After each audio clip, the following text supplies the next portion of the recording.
BFM Patrimoine, l'émission 100% placement sur BFM Business. Et on accueille à présent Benoît Lombard. Bonjour Benoît. Bonjour Cédric. Associé, gérant de Vitam MFO, et on va profiter de cette fin d'année, si vous le voulez bien, pour faire un petit panorama des finances personnelles, de voir un petit peu quels sont les points qu'il ne faut pas omettre en cette fin d'année, et puis se projeter un petit peu pour voir quelle stratégie pour 2022. D'abord, dans quel contexte on est? C'est particulier quand même en ce moment. Que de changements en 2021, puisque pour la première fois, on a des rendements des fonds en euros, des contrats d'assurance vie, qui vont être en taux réel négatif. Ouais. Certains, c'était déjà le cas. Certains, c'était déjà le cas. On avait un taux qui était en moyenne l'année dernière à 1,30, mais on avait une inflation qui était contenue, 0,50. Aujourd'hui, on anticipe une moyenne du rendement des fonds en euros, des fameux contrats d'assurance vie, 1861 milliards d'euros encapsulés dans l'assurance vie, ne l'oublions pas. Eh bien, on anticipe à peu près 1,15. Mais, on a une inflation de 1,7%. Sur 12 mois glissant. On n'est pas à 6,7 comme aux États-Unis, mais on est quand même une progression qui est forte. Donc, on a un taux réel qui est négatif. Ça, à cause, grâce, je ne sais, à la politique accommodante des banques centrales, dont on sait que, bien évidemment, l'année prochaine, les taux vont être relevés progressivement aux États-Unis. Pas pour la BCE encore, mais on s'attend à une hausse des taux. Est-ce que ça veut dire, Benoît, que c'est la fin du fonds euro? C'est la fin du fonds euro. On le dit régulièrement sur cette antenne, je le répète moi depuis des années. Donc c'est la fin, et c'est plutôt une bonne fin, si je puis dire, puisque s'il a bercé les Français pendant des années, donc avec l'illusion sans risque, avec un taux qui était sympathique. On a été biberonné quand même bien sûr, au fonds euro et au livret A. Bien sûr, c'est plutôt pas une mauvaise chose, parce que ça va enfin peut-être permettre de drainer l'épargne vers l'économie réelle. Et puis surtout, on va enfin avoir un véhicule, on va enfin avoir des unités de compte qu'on va pouvoir utiliser pour pouvoir concilier l'horizon de gestion et la prise de risque. Et, in fine, essayer d'arroser l'économie française, européenne, internationale, de capitaux nécessaires pour doper les fonds propres de nos entreprises. Vous avez rappelé la manne extraordinaire de l'assurance vie. Ça veut dire qu'aujourd'hui, lorsqu'on est épargnant, lorsqu'on a quand même une partie de son patrimoine qui est structurée autour du contrat d'assurance vie et qui embarque une part plus ou moins forte, mais une part significative de fonds euros, qu'est-ce qu'il faut faire? Il faut diversifier? On peut diversifier, on peut arbitrer d'abord les fonds euros. Puis je rappelle aussi que la collecte importante cette année, 125 milliards d'euros en assurance vie. La cagnotte Covid, si je puis dire, l'épargne Covid est de 142 milliards. On l'anticipe à peu près à 150 milliards à fin d'année. Donc, très peu de jours. Eh bien, on a quand même une collecte de 40% en unités de compte. Alors, c'est quoi les unités de compte? Si on a un véhicule d'investissement, on peut diversifier les sous-jacents, les supports sur lesquels on investit l'épargne. Alors, on a tout un tas de choses intéressantes, notamment... En clair, ce sont toutes les autres solutions que le fonds euro. Tout ce qu'il y a autre que le fonds euro, dont le rendement réel est négatif, et le sera encore pendant de nombreuses années. Donc, on a le private equity, la loi Macron. Dans un premier temps, la loi Pacte, en 2019, a donné la faculté de rendre éligibles au contrat des fonds qui investissent dans les fonds propres de nos entités, qui soutiennent nos PME et nos ETI. Et donc, il faut pouvoir l'utiliser. On a aussi, bien évidemment, des nouveaux véhicules comme les FPCI qu'on peut loger au sein de l'assurance vie. Je donnerai juste l'exemple de la BPI, qui a lancé le fonds BPI Entreprendre 1 l'année dernière. Un succès énorme, 95 millions d'euros qui ont été collectés, 43% de rentabilité en moins d'un an.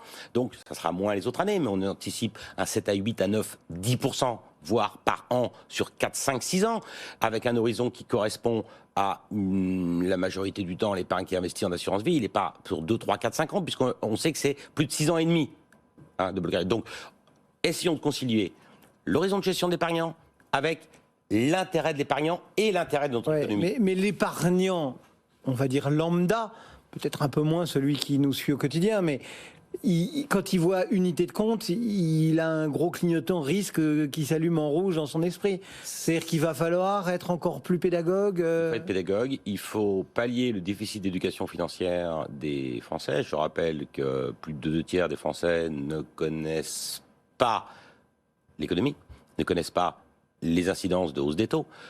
Plus d'1 tiers des Français ne connaît pas le rendement du livret A, dont on sait qu'il devrait augmenter. Donc il faut, et là, qui mieux que les conseillers qui sont présents au quotidien avec les épargnants, sont là pour pallier le déficit de culture. Donc il ne faut pas hésiter à solliciter aussi son conseiller pour le voir, passer du temps pédagogique pour essayer d'exprimer les besoins de ses clients et qui soit conforme au rendement qu'on est en droit d'attendre. Et on va rappeler, comme le fait souvent Stéphane Vanufel de Net Investissement, qui était dans les experts tout à l'heure, que prendre un risque, ce n'est pas forcément avoir un accident.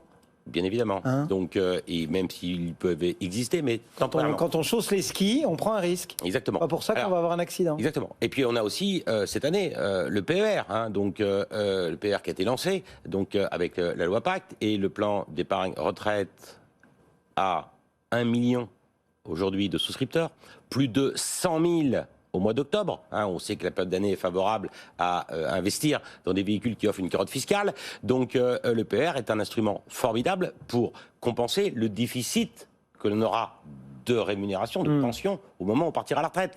Donc utilisons ce véhicule-là et essayons de concilier notre intérêt fiscal, puisqu'il y a une déductibilité des primes qui y sont versées, avec l'intérêt économique et l'intérêt financier qu'on peut y retrouver. Vous dites un mot de fiscalité, là. On arrive sur la fin du quinquennat qui avait débuté avec quand même une réforme de la fiscalité, avec le prélèvement forfaitaire unique, avec l'IFI.